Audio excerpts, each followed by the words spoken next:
Well, lads, it's the last of the transformations questions here, page 156, question 6.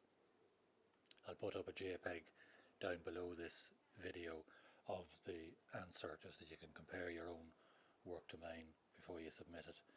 So again, it's just starting off then with the translation, going along the line AA1, everything's moving up that way in that direction and parallel to that. And the handy thing about this one is that the centre of the circle is the point that you're moving around all the time.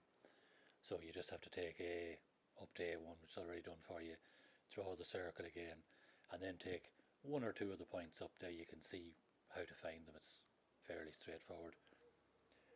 Moving it down then to the axial symmetry, you've got your line as usual, and then everything's coming down perpendicular to that line.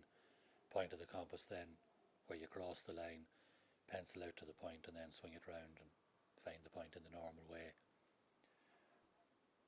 And then we're looking at central symmetry, and just watch that you're actually showing the constructions there. I've really made an effort to show all of those lines, where they're coming from and what they're going through. They're going through that point Z in a central symmetry transformation. So again, the point of the compass goes in Z, opens out to the point that you want, and then finds the point on the other side.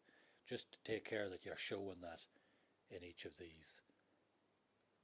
Looking at axial symmetry there, just I've highlighted one of the lines and just actually written axial symmetry on the point to show what I've done to get from there down to there. So just, if anyone wasn't getting, most of you are getting pretty high grades in these, but if you weren't getting a high grade, maybe that's the reason for it.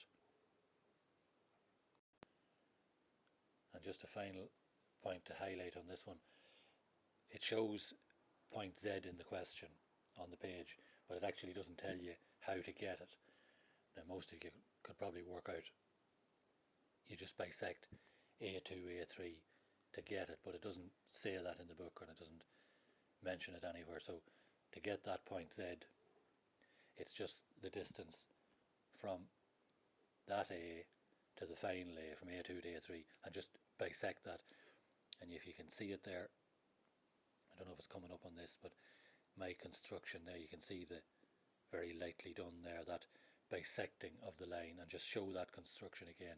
If that was an exam situation there would be, you could be sure of it, 5% of the marks going for just that, and that way then they can fit the results in on the bell curve that I often talk about. And if there were too many A's, they could say, okay, let's look at that construction and see if that has been done properly, and if it hasn't, then suddenly you find yourself on the wrong side of an A, down at 83%. So any questions, as usual, let me know by email.